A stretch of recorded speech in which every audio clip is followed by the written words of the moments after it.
Hi, this is Kevin Reeder here with you at ProMat 2023. And with me here is Bill Stenger, VP of Consulting and Business Development, and Matteo Demitz, who's in charge of robotic product development at Knapp.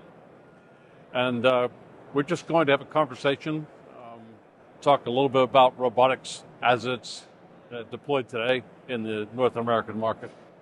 And Bill, maybe you'd start off and talk a little bit about the various technologies that have sort of been labeled robotic but are a bit ubiquitous today. I mean, I think in this industry there are those certain catchphrases, buzzwords, and robots is the thing right now, right? I mean, it's robots everywhere.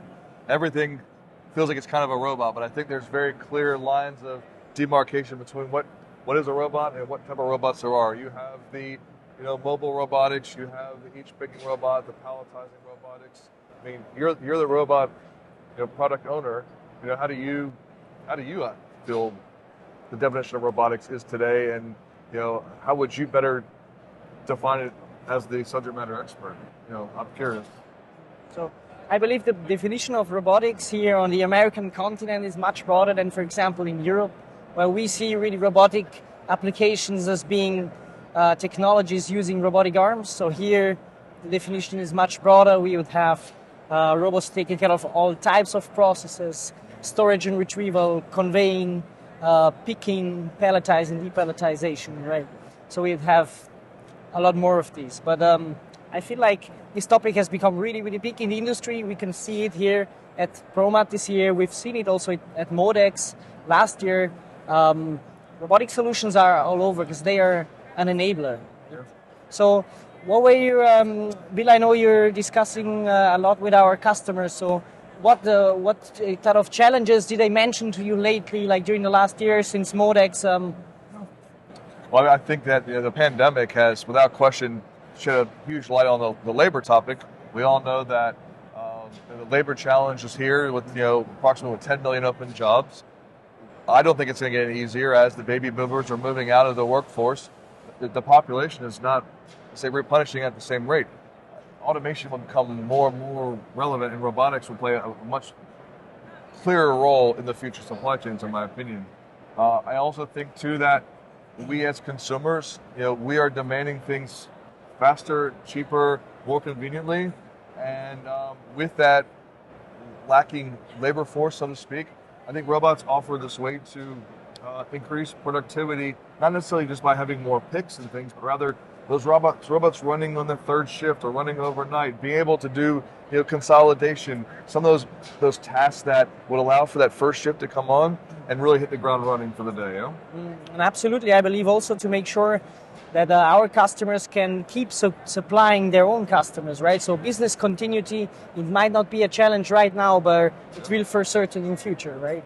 Sure. So also high automated solutions being not only robots, but also other types of solutions definitely support our customers in making sure they can deliver reliably, on time, in the right quality, and make sure that they really satisfy their own customers. Yeah, I mean, consumers, I think we're inherently not very loyal. Right, we're trying to find the best price in the most convenient way, and I think that robotics really enables our customers to offer a certain level of quality and experience that they can control. Right. Well, as practitioners in robotics, we have to draw the distinction, don't we, between transportation and the tasks of the hands.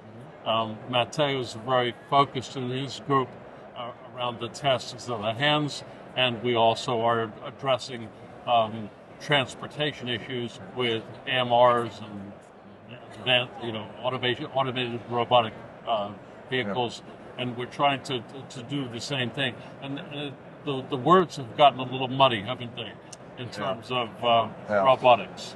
Yeah, I do. I think yes, we're well known for our shuttle, and everyone now calls their shuttle a robot, right?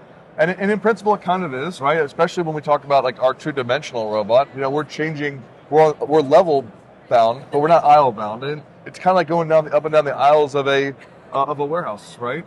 I think so that has really kind of muddied the water there. Like, is it a robot? I mean, there is the intelligence behind it. It has the ability to add additional shuttles to and self-adjust itself to be able to accommodate its fellow robots in the rack system. But I don't know if I consider a shuttle really a robot, but I'll go along with it.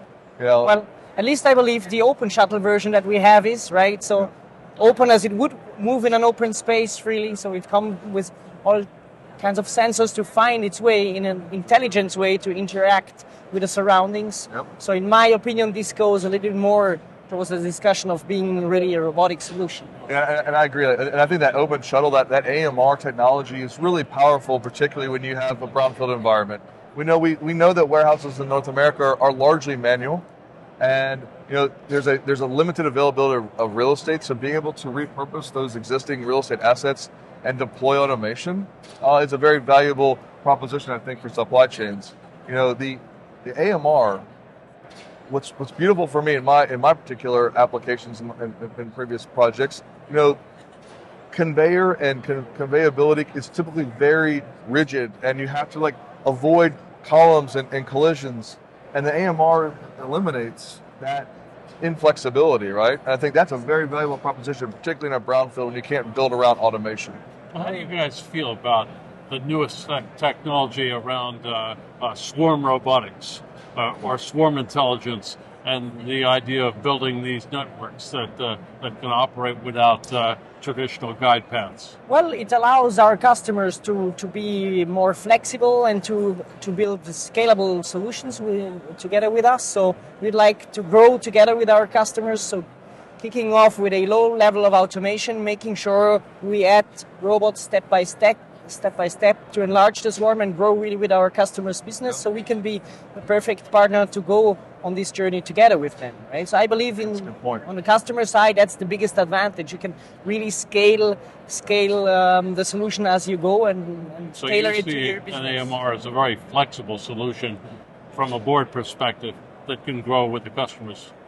Well, absolutely, yeah. Yeah, and I think it's a wonderful entry point too. I think that I think a lot of people fear automation because they don't understand it, and people want to almost try before you buy. Mm-hmm. And I think when you're talking about the systems that we're familiar with that cost tens to hundreds of millions of dollars, that's a scary proposition for someone who doesn't understand it. Something like an AMR allows you to incorporate it into your existing operation, learn how to interact with it, how automation can, let's say, complement and not just overtake all the tasks. And I think so. It's a very cost-effective entry point. Allows you to try out things and then from there expand how you are going to interact with higher automation in the future, in my opinion. So both of you kind of see the initial entry of AMRs as a real positive step and kind of an incremental step to move towards automation. Well, absolutely.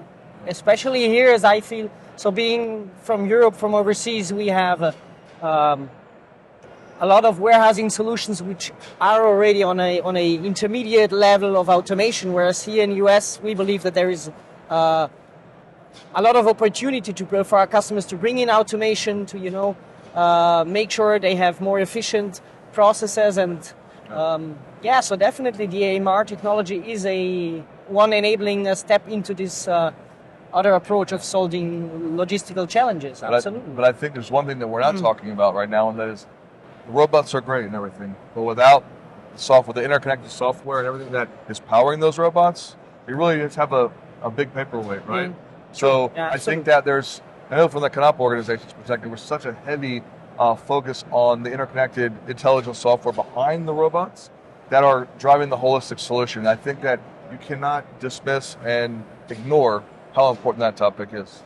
So Matteo, one of the things that seems to be very important moving forward is all these other tasks that are upline and downline of robots. Talking about picking robots, for example, now. If you have that level of complexity, what are the various issues that a customer has to be concerned about? Well, what we have experienced with deploying robotic solutions with our customers in the projects is that one of the most important things is that I have a look at the entire process. In logistics, we always try to optimize the entire process, making sure we do the count and the sum of the costs at the end of the process, not on the single steps, right? So we gotta have a look at the whole process and see how we can make the whole process more efficient. So the robotic solution is just one brick of the whole. But in order to make it perfectly work and interact and make sure it enables the process, because that's what automation is made for, right? We would require to have a look at the entire process. And that's where Knapp comes in as a solution provider, because we do not only sell a product or bring in a robot to solve a simple task in unit picking, for example, moving items from A to B. We would make sure that we make the whole process more efficient. So that's what we have experienced with customers, where, we even had challenges of customers like neglecting this duty of, making sure we really fit into the process and that we get the process fit also for robotic automation. Yeah, I mean, and I had the experience that you can have the best technology in the world, but I think those processes and how you interact with them really determine, do you get that extra 10 to 15% of performance that you know is out there that's available to it. But those processes are so critical when we're considering, and I don't think you can just drop a robot in. I think you really have to think about it and be smart about it, and not just say, well, a robot's going to allow for me to reduce my labor costs or my requirement of having labor on the floor. I think that's a half-baked response to a larger problem. Yeah. No, I've heard it said. Now I'm just a humble marketing guy, but I've heard it said that 85% of the software is all about error handling and diagnostics in material handling applications. Typically, is that the case with robotics? And what are the kind of errors that crop up in less mature applications? Well, absolutely, error handling is a very important part of the whole solution, right? Because and not only error handling within the robotic solution itself, but also on the higher level process is very important, because you're going to communicate this error back to higher level systems, make sure the business the process continues to work. So that's, I believe, very, very important. And I believe we as Knapp, as we always provide a whole solution, we can make sure that we bring in this intelligence for doing efficient error handling here, right? Sure. How about bringing the cloud into the picture? How does that complicate or help the application of today's robotics? I'm curious on your response here. I think there's, for us to get we mentioned earlier about the process and having the full holistic picture and then the tools and using them as intended. I think there's a big fear of the cloud and my data out there, and I am curious as the guy who owns the product, how you deal, because the message to my customer is, hey, look, here's how we deal, here's how we protect your data, here's really the information we're capturing, not necessarily your information, but how do you as the product guy see the cloud, and how do you combat the objections to utilizing the cloud and getting the full benefit and full potential out of robotics? Well, we and our partners make sure to have high standards in terms of information security. So we have ISO certificates in place that testify that we follow industry standards to make sure that we have information security in place. Some customers are concerned, saying, okay, we might provide data to other competitors which are connected to the other cloud, or they would benefit from that. So we would store data only in an anonymous way within our cloud, to be able to optimize our own robotic solutions, but we would not be able to trace it back to any of the customer sites, because we try to optimize our system on a more general level, right? So I believe, So we take that anonymous data, like a humble sales guy trying to interpret a very complex piece of technology, but we capture the data, with our brain behind the robot. We test and process. We then share that back to the site, or do we share that information to all robots that exist within our robot network, so to speak? So we can do that on a site-based, or we can do it on a general level. So we could, of course, the AI powering these robots, it can be trained in the background, and then the updated AI models can be deployed on demand on certain sites, certain robots, because there might be robots taking care of different process steps or different types of packaging within a warehouse. So we could train on doing very specific tasks, but you could definitely make differences between sites and customers. Because, of course, if you're in fashion industry and you're dealing with handling polybags, for example, right, clothing which comes in polybags, the challenges for the robots are way different than if we're in pharma industry and we were to handle types of pharma products which come in a complete different type of packaging. So one last question. How do you feel that things are changing from the standpoint of how customers acquire robotics? What are the changes in the financial mechanisms behind robot implementation and robot purchase and so on?